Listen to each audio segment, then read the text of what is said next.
Okay, bago tayo lumakad mga ka-riders, pakita ko lang sa inyo yung ating stock na gulong ha. Siyempre, si Aerox ay IRC po ang brand na ginamit niya. So, kita nyo naman, no? Kaya siguro aalon-alon na yung takbo natin. Kasi nga, hindi na siya proportion. Merong nakapal pa, may manipis, pero in general, ano talaga siya, papalitin na. Ayan, no? Saka minsan nararamdaman ko medyo lumalambot na siya. Parang square na siya, di ba? Para may kanto na, kaya lapat na tayo. Pero alam nyo mga riders, sulit na sulit tayo dito sa IRC tire kasi sa loob ng 1 taon at 8 buwan, isang beses lang tayo dito na flat, dito lang sa likod. Kaya dito, parang naging lower yung motor natin, lumapat na yung dalawang paa natin kasi nga numipis na. So expect na natin, titiyad ulit tayo, gawa ng ang kapal nito. Oh. Sana tumagal, ano? Kahit 1 taon mahigit, sulit na rin. Sa front tire naman natin, although okay pa naman siya, pero syempre hindi naman tayo pwede magpalit ng magkaibang gulong eh. Kaya isang set na. Pero to ano na rin to, syempre yan, kita nyo, hindi na rin siya proportion, medyo may part na manipis, may part na makapal. Okay, sige, napainintay natin. Let's go! Siguro may kinalaman yung malakas na dragging natin pag-aarangkada dahil dun sa manipis na gulong natin na ewan ko lang din na malalaman natin mamaya pag napaltan na at baka mabuhasan na yung dragging. Pero para sure nagpaplano na ako na magpa-group ng bill natin, magpa-regroup. Meron kasi dito sa amin eh, napanood natin sa Facebook, mukhang okay naman yung kanilang mga facilities, kaya siguro pag nagka-budget ng extra ulit, try natin. Magto 2 years na sa July itong Aerox natin eh, kaya hindi na siguro masama na mag-upgrade ng konti, di ba? At nasulit na naman natin yung kanyang mga all stock na parts. Kita nyo naman, ang pinaltan lang natin dito sa ating Aerox, side mirror lang. Saka ilang mga abubot, pero wala tayong ginalaw talaga sa kanyang CVT. Yung traffic sana bukas pa yung shop ni Joel at ano na eh, alas 5 na ata. Ayun, bukas pa. Andito po yung sa left side eh. Bali nasa ano po tayo? Kalyos. Ayan, tama-tama, bukas pa. Ito yung kanyang pwesto.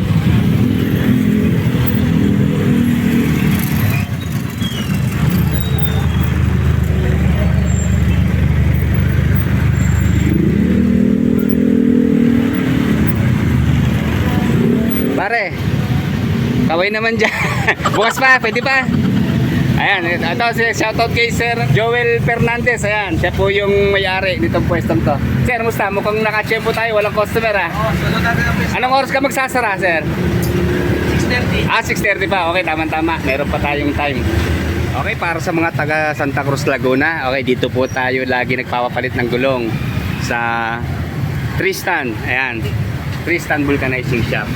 Bali maganda rito, kompleto naman yung gamit niya. Meron siyang tire changer, kaya hindi mahirap pagkapalit ng gulong, hindi mano-mano. So ayan, habang tinatanggal yung ating gulong, pakita ko lang sa inyo meron din siyang tindang mga second hand na gulong eh.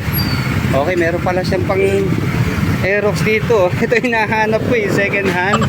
Kaya lang syempre kung ang presyo eh, nagtingin tayo sa Lazada, 1,000 ang second hand eh.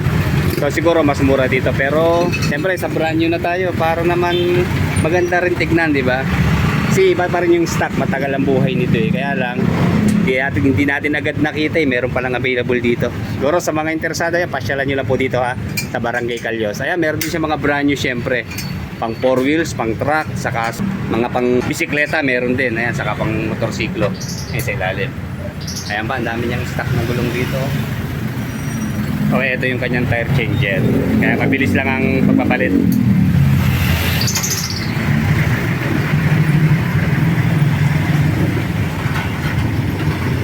Parang Joel, okay lang hindi gamitin yung bagong pito? Okay lang. Okay lang? Mas maganda pa yung stock na pito natin. Okay. Para dyan. Ito na lang ang gagamitin natin, ano? Okay. Sige, sige. Ayan, may reserva tayong pito. Sirpa na lang yun. Okay, thank you, thank you. Okay, sa mga nagtatanong po kung magkano nga ba ang papalit ng gulong, dito po kay Tristan ay ano po, 300 po ang singil sa atin. Dati po mura lang dito, 200, so nagtaas na nga po siya kasi medyo marami na naman siyang gamit eh, kaya reasonable naman.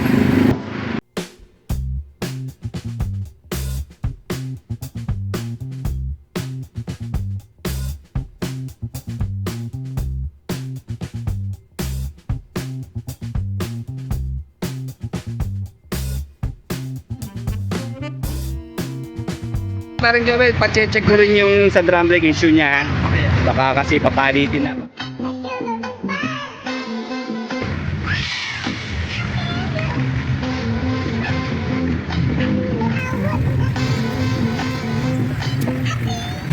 Alam niyo mga riders, ang buhay nga pala ng gantong gulong, mga brand new ha. Ang lifespan po niyan mga 5 to 6 years. So solid na yun. Pero syempre, kung wala pang isang taon, kung talagang pudpud na hindi natin iintayin yung 5 taon, kailangan natin magpalit para sa safeness natin. Pinapasingaw na.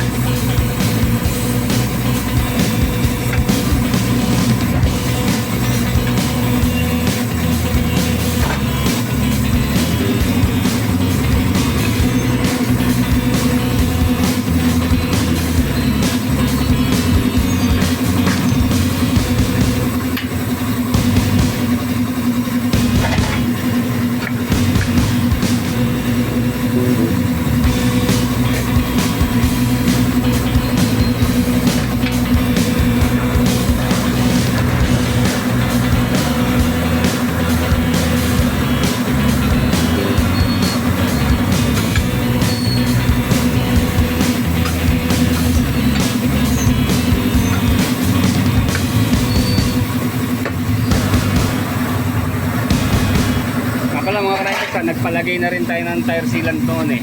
Kasi yung sa stock wala. So nagpasalin tayo, ayan, meron siya pa. Malaking tulong pag may tire sealant po. Kita nyo, isang beses lang tayo na flat. Naalala ko, siya pa rin na nag-vulcanize dun eh. Isang beses lang tayo naputasan. So ayan. Palit gulong na tayo mga riders. Halos 2 taon na rin. Ang pakinabang natin, 1 year and 8 months. Ayan, kita nyo naman talagang manipis na siya mga riders.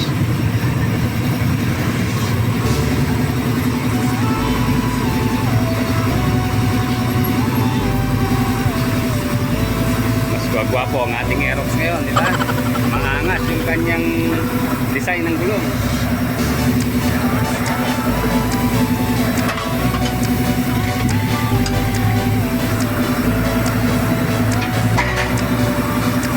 Pala mga riders, dun sa mga magmamano-mano ng palit, check nyo yung ano niya, direction, yung rotation, baka mabaliktad ang kabit natin. Naalala ko, meron akong pinagkabitan ng 2 gulong, parehong baliktad. So ito, tama naman yung kanyang ano, at kabisado na talaga ni sir.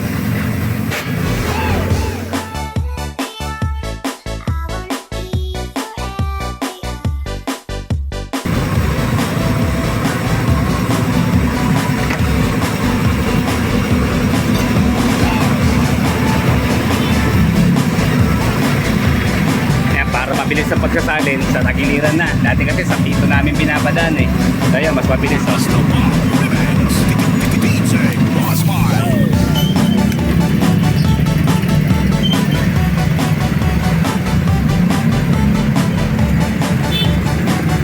Bali 500 ml ang isa. Lahat yan. Tig-isang gulong. Todo yan.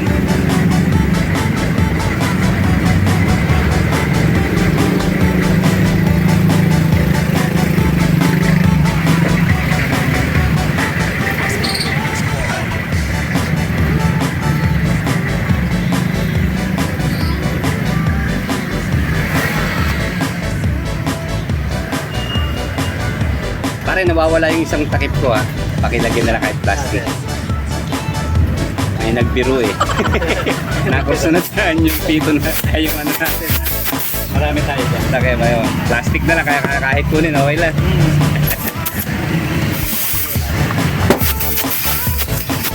Okay mga riders, reminders lang. Hanggang 40 PSI kaya nitong safety.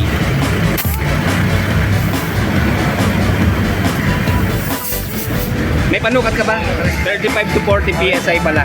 Ayan, susukatin ni sir. Sir, 40. 40 PSI. Sakto. Sige, sige.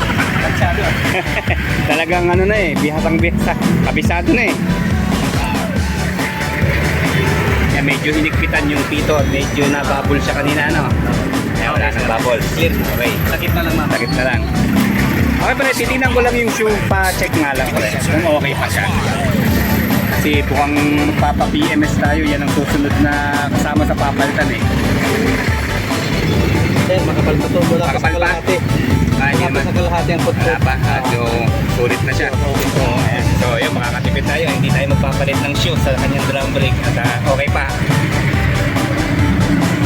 Ayan, bilis lang naman eh. Oh. Eto na, lagay na uli.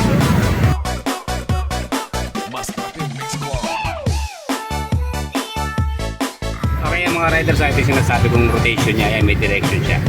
Hindi siya balik. Pero pag yan nakakabila, baliktad yun.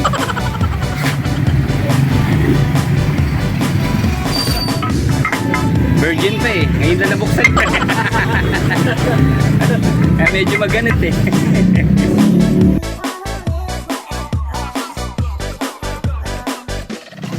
Okay, paalala, pag maghihigpit, huwag ngingiwi. Para hindi masyadong ma-pressure yung ating mga thread. Smile lang, syempre. Let's dance this island, let's dance for a while. Heaven can wait, we're only watching the skies. Hoping for the best, but expecting the worst. Are you gonna drop the bomb or not? Let us start. Okay, dito naman tayo sa frontier. Bilis, di ba? Parang wala pang 10 minutes, naipaltan niya.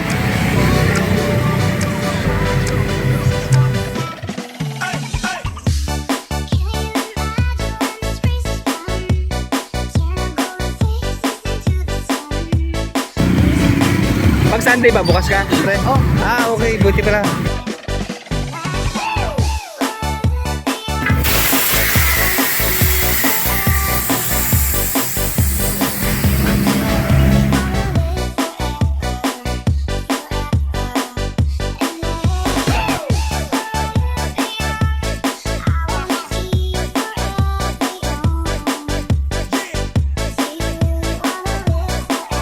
That's the bomb remix. DJ Boss Mike.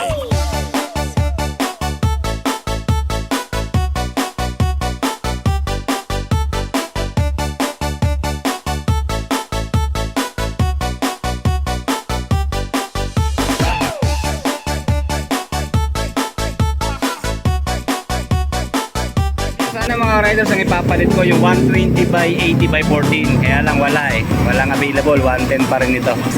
Mas maganda yung parehong bulky, di ba?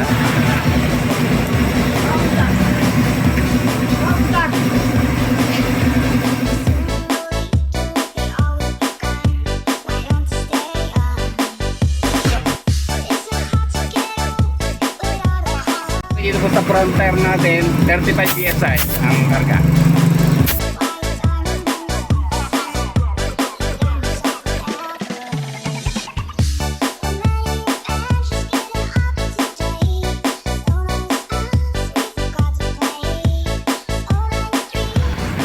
Ayos, guwapo na uli.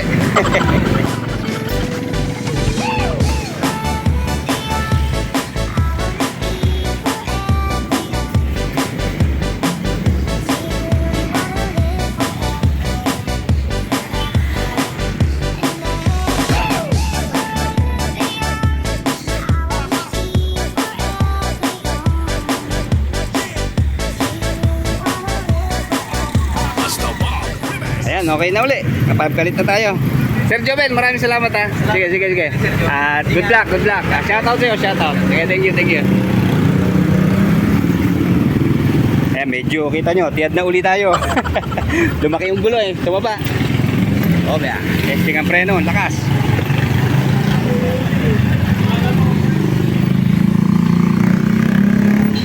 Ayan, medyo tumaas-taas tayo ng konti. Okay, ready to go na uli. Like, comment, and subscribe sa ating channel mga riders.